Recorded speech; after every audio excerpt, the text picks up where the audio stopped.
Ada apa di balik keputusan menduetkan Anies Muhaimin yang prosesnya hanya 3 hari? Sementara Partai Demokrat menuding ada dalang atau mastermind di balik deklarasi Anies Baswedan dan Muhaimin Iskandar. Siapa yang dimaksud mastermind itu dan apa langkah Demokrat setelah tidak lagi mendukung Anies Baswedan?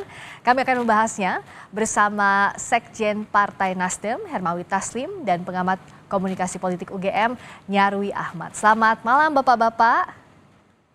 Selamat Malam Pak Ahmad. Rizka, malam Bung Hermawi. Selamat malam, akhirnya ketemu lagi Bung Hermawi nih spesialnya karena sudah beberapa hari kemarin tampaknya belum mau ngomong di depan media. Ya, memang kita buat begitu supaya lebih tenang. Nah, sekarang kan udah tenang.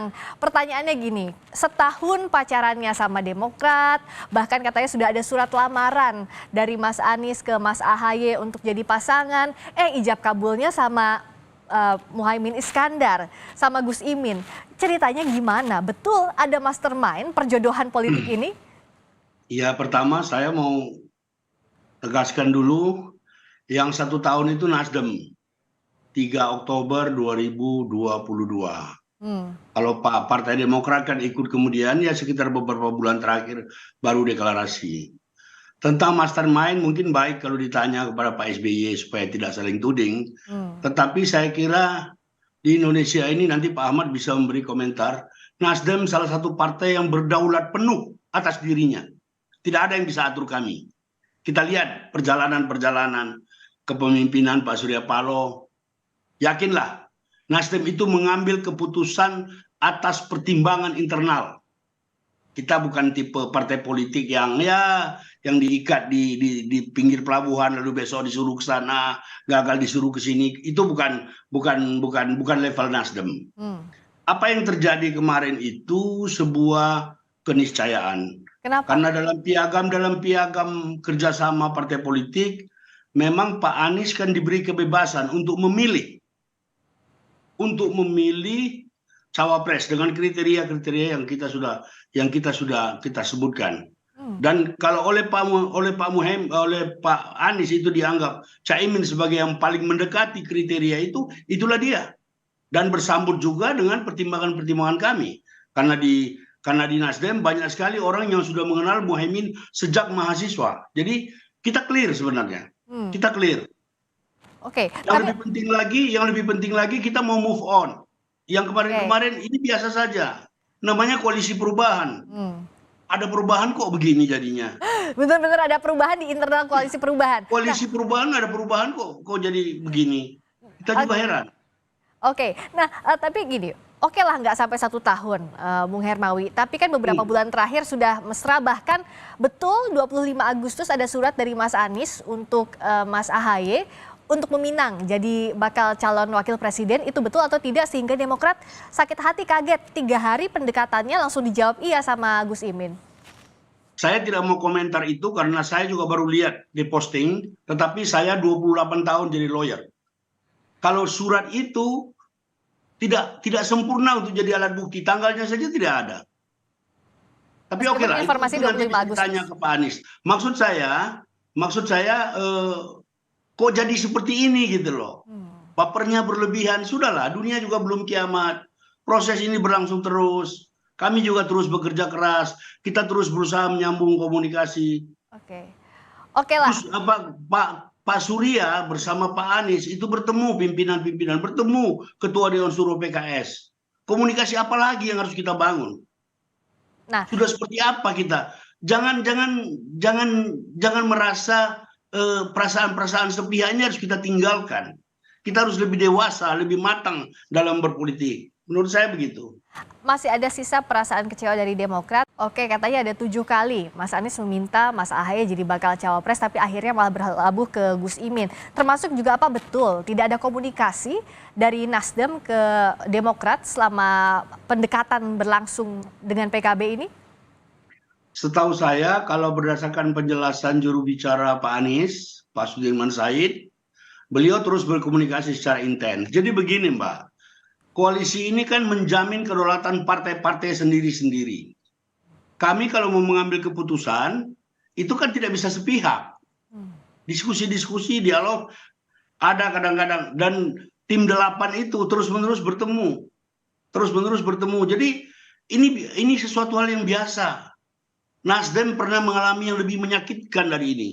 Kami tidak meradang, kami tidak baper. Politik ya begitu. Tapi keputusan 3 hari ini diajak diskusi atau tidak Demokratnya, Bung Hermawi?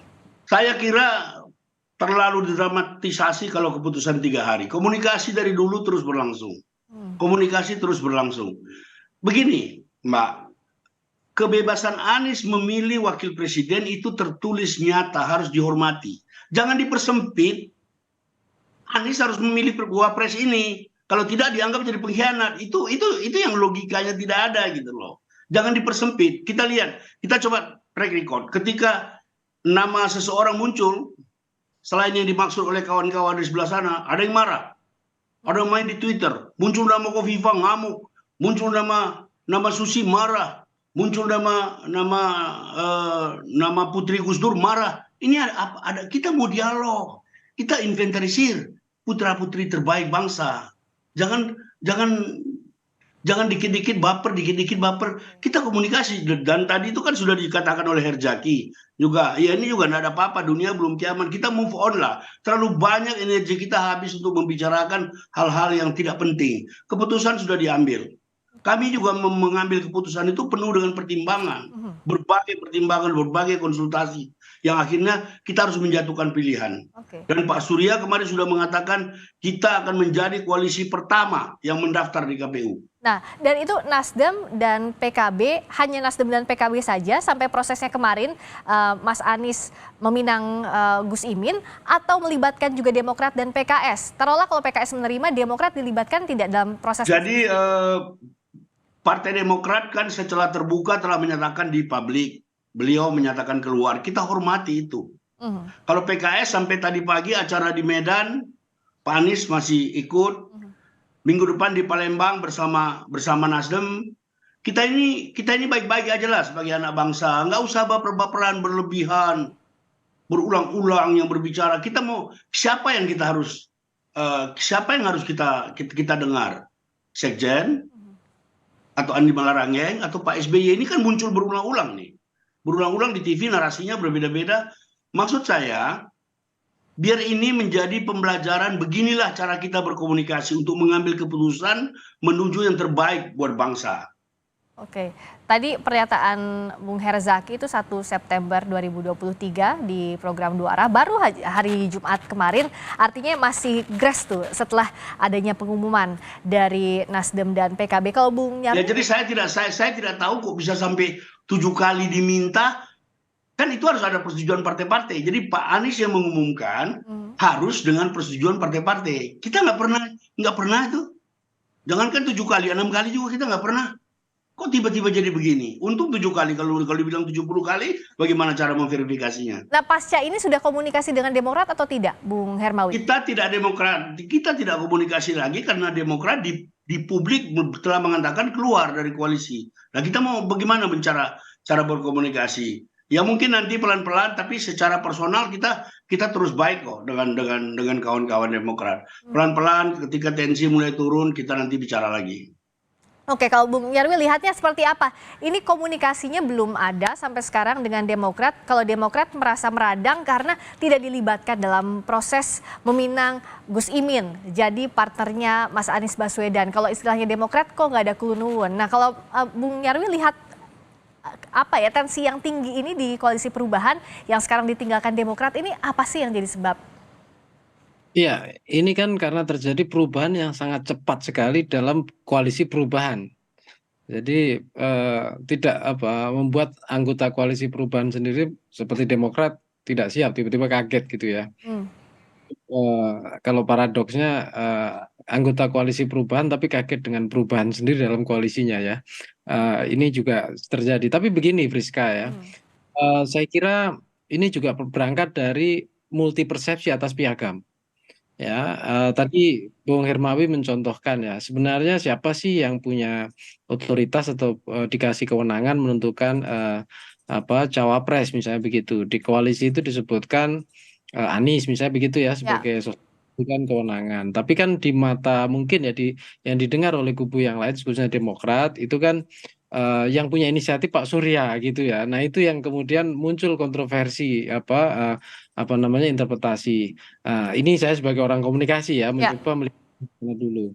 Nah dari sini yang kemudian pada akhirnya dari awal mungkin di piagam itu yang secara tidak detail sebenarnya otoritas itu harus seperti apa di ketua umum itu sendiri ya, masing-masing gitu atau orang yang punya otoritas di partai kan ada majelis tinggi kalau Demokrat bukan ketua ya, umum ya. ya. Kalau di Nasdem ketua umum, di PKS Majelis Suro misalnya begitu. Nah itu otoritasnya kayak apa? Nah itu kan bahasanya dikonsultasikan ya, tetapi tetap saja ini yang memunculkan multi interpretasi. Tapi apapun itu ya Friska ya, Ya. saya kira dinamika seperti ini sangat wajar sekali gitu. Hmm. Kenapa? Kita harus paham ya blok koalisi manapun tidak ada yang mau kalah kan. Mhm. Pasti juga akan berpikir untuk bagaimana mencari peluang yang memungkinkan kan gitu. Nah, ini juga terjadi kenapa? Di Indonesia jelas kita dikunci oleh presidensial threshold. Maksa mau tidak mau ya koalisi apa partai-partai itu bekerja sama atau koalisi itu satu. Terus yang kedua, kita ini belum ada tradisi namanya pre-preliminary election. Jadi pemilihan capres-capres di dalam blok itu sendiri. Hmm. Ini kan menjadikan masing-masing apa koalisi maupun masing-masing capresnya itu mau tidak mau gitu itu harus mencari menyisir siapa potensial menjadi cawapresnya Ya. di pasar masing-masing. Mhm. Nah, saya kira begini, apa yang dilakukan oleh Nasdem itu juga make sense ya. Alasannya gimana kira-kira? Bisa dilihat. Dari berbagai data survei nasional lembaga kredibel, saya lihat juga termasuk Litbang Kompas beberapa saat lalu, itu kan tingkat elektabilitas Anies Oke. Baswedan tertinggi jauh tuh hanya Oke. 9%. Itu juga bisa menjadi alasan ya bahwa Nasdem dan kubunya blok yang mengusung Mas Anies itu tidak mau ketinggalan jauh-jauh lah kira-kira Jadi gitu. elektabilitas itu jadi salah satu pertimbangan juga ya. Ya, Ngomong-ngomong sana, Bung Nyarwi, izin saya potong dulu. Nah, elektabilitas jadi pertimbangan. Nah, sekarang dengan adanya pasangan Anies Muhaimin, karena baru pasangan ini saja ya yang lengkap capres, bacawa pres, baca pres, bacawa presnya, seperti apa battlegroundnya di Pulau Jawa khususnya? Apalagi yang diharapkan kan kalau kita baca Gus Imin ini untuk meraih suara di Jawa Timur, betul ya, Bung Nyarwi, yang selama ini masih didominasi oleh Ganjar Pranowo sejauh ini. Nah, bagaimana kalau Bung Nyarwi membaca ini? ya, pelajaran dari beberapa pilpres sebelumnya dan juga pilkada-pilkada itu kan kita juga mendapatkan gambaran ya bahwa untuk misalnya Jawa Tengah, Jawa Timur itu dua provinsi yang cukup kompetisinya sangat keras gitu. Keras dalam artian kompetitif ya, bukan berarti keras persaingan Ya, fisik, tapi ketat kompetitif. sekali gitu ya suaranya di situ. Nah, di situ. Nah, dan juga pelajaran juga kita lihat di pemilu-pemilu sebelumnya ya banyak capres-capres itu sulit menang secara nasional kalau tidak bisa mendapatkan suara dominan, bahkan tidak bisa menang total atau di atas rata-rata 50% ya Ya. di dua provinsi itu. Nah, maka saya lihat ini masing-masing capres-cawapres juga berpikir gitu ya, peluang dia untuk memperkuat basis di sana. Hmm. Itu saya kira tidak hanya di kubunya Pak Anies itu di kubunya Mas Ganjar, di kubunya Pak Prabowo, saya pikir itu juga pernah ada muncul diskusi-diskusi itu.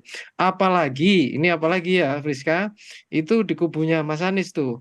Kita tahu di beberapa data survei nasional dan kita kalau mau breakdown juga di provinsi-provinsi, ya saya kira elektabilitas Mas Anies itu sangat rendah itu kalau di Jawa Tengah misalnya, termasuk Jawa Timur juga tidak terlalu tinggi gitu. Oke. Memang betul saya lihat ya Caimin ini atau Gus Muhaimin ini tingkat elektabilitasnya secara nasional gitu ya, itu masih rendah sebagai cawapres. Juga di dua provinsi itu pun itu kalau juga mungkin teman-teman yang menyelenggarakan survei secara apa proporsional apa istilahnya secara representatif di sana itu juga nggak terlalu tinggi. Feeling saya nggak sampai sekitar 15, mungkin 10, 11, 12-an% ya. Jawa Timur lebih tinggi tentunya dibandingkan cawapres yang lain. Tetapi gitu ya, di sana itu kan basis pendukung NU yang sangat besar Ya. dan irisan-irisan PKB ya keberadaan Gus Muhaimin sebagai orang atau tokoh yang punya background sebagai apa dengan apa para pendiri NU misalnya begitu punya Ya. keterkaitan.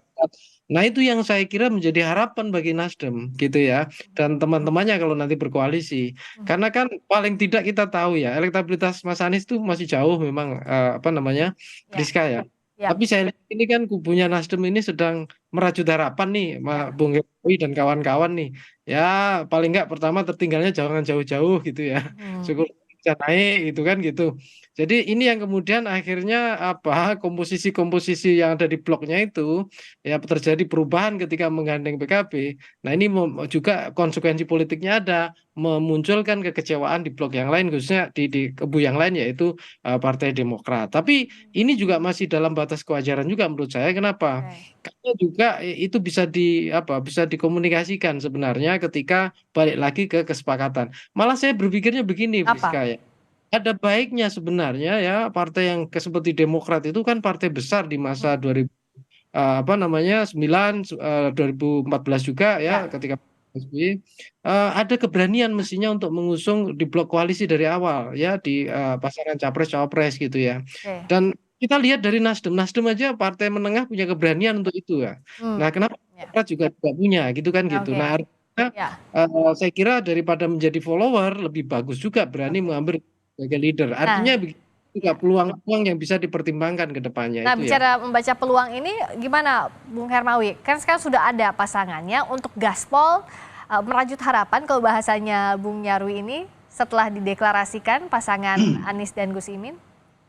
Ya, jadi kalau dilihat peta peta politik Nasdem, Nasdem itu mendapat kursi di luar Jawa lebih banyak. Nasdem mendapat kursi di semua provinsi yang baru, yang kursinya cuma 3-4. Dari Bangka Belitung sampai Papua Barat tuh ada kursi Nasdem. Memang kita banyak lemahnya di Jawa, khususnya Jawa Timur itu kursi kita 9, Jawa Tengah 5. Kita berharap di situ kan basisnya bukan cuma basis NU, basis PKB juga. Ya. Kita berharap teman-teman PKB bisa gaspol di sana dan kita bisa meraih kemenangan. Saya kira itu. Baik, dan nanti ke depannya seperti apa peta persaingan ini akan semakin menarik disimak, apalagi setelah adanya pasangan Mas Anies Baswedan dan Gus Imin yang sudah mendeklarasikan diri kemarin. Terima kasih atas waktunya Sekjen Partai Nasdem Hermawi Taslim dan pengamat komunikasi politik UGM Nyarwi Ahmad. Terima kasih Bung Hermawi, terima kasih Mas Terima Nyarwi. kasih.